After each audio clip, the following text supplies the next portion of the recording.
Alright guys, I have to admit there is something really bad going on with humanity now. I went to a dinner the other night, and one of the first times I've ever been to a dinner in my life with people over the age of like 28 or 30, and everyone, besides me, pulled out their phone when there was a quiet lull in the conversation. Now this scared the absolute crap out of me. Now in this video, I want to share how to stop using your damn phone so much, especially because you're missing out on life, which is what happens, ironically, when you're not on your phone.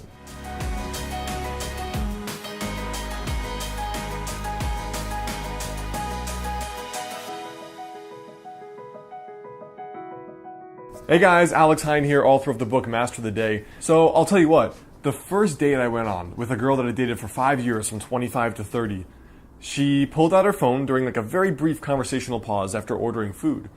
And I waited for like 5 seconds.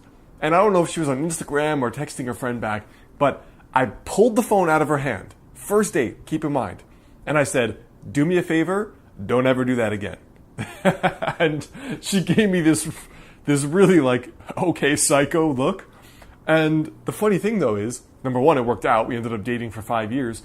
But number two, she became like a vigilante of people not using their phone while they're around their friends. And she was a lot younger than me. So I was like 25, she was 20. But all the times when we would go out, a lot of her friends would be on their phone all the time. And this really irks me. It really bothers the crap out of me. But unfortunately, since then, it's only gotten worse because now the generation beneath me has been born with cell phones and born with technology, and they're missing out on this thing called life. Kids now don't even know what not virtual reality is because they've lived in Instagram world or in all the other social media worlds. So how do you actually stop using your phone so much? Like, let's say you're one of the conscious people where you're like, all right, I know I use my phone a lot. I don't like this. I don't like being around people when they're using their phone a lot. What do I do? The first thing is lower the friction, right? It's very easy to use your phone, number one, if you have it on you all the time.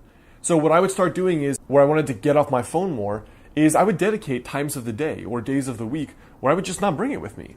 So if you go to school or you go to work, you could just as easily leave your phone, for example, leave it in your bag for one class to begin with. Or if you're at work, you could leave your phone in your car. And then when you really need it, you could go during your lunch break, for example, then check and reply to all the social media stuff or your texts. So the first thing is lower the friction by leaving it somewhere else for a period of time. Now, the second habit is actually to increase the friction on doing the things you don't want. So if you're on Facebook and Instagram, just start by deleting the apps. Like, yeah, of course, you can just go to Instagram.com and Facebook.com, but just delete the apps is going to, it's going to give you that like, I really want to go to, yeah, screw it. Let me just focus on this. All right. And if that doesn't work, put your phone on airplane mode during certain work blocks. So I've shared in some of my videos on productivity here that when I'm working, not only is my phone not on me, it's either at home, in another room, or it's on airplane mode with me. So I'm a big believer that don't rely on willpower and discipline. That if you've already gotten to the point where you have to just be like, no, do not click like on the picture of the girl in the bikini. If you get to that point, you're probably already out of luck. The way you chop that friction barrier, you either increase it or decrease it, is by leaving the phone at home, putting it on airplane mode, and removing a lot of the apps. But there's actually something a lot deeper here.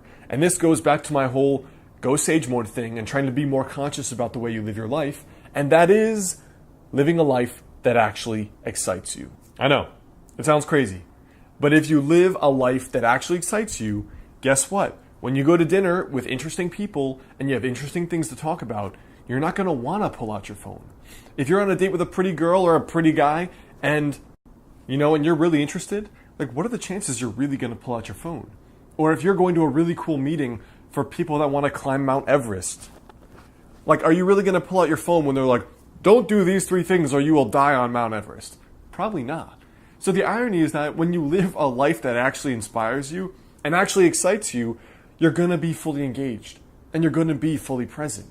You're not going to be this zombie horde of people that are walking around in the car, at work, in the line, filling every spare minute with the phone. And so that, I think, is the biggest hack of all. If you love your work, if you love the people you hang out with, if you love your life, if your life excites you and inspires you, you're not going to want to spend it in virtual reality with people that you don't even know. with these fake social updates that people use to try to make themselves look better and show you the highlight reel. Because honestly, your real life is going to be better than their virtual life. So I hope that helps. Now, before you go, I want you to leave a comment there below. I want you to tell me, guess, how many hours do you think you spend on your cell phone a day? All right, comment there below. Now, the best way to stay in touch is start that personal development and weight loss challenge at modernhealthmonk.com/YouTube. And in addition, you can get the last 2 videos that just came out right here, and I'll see you soon.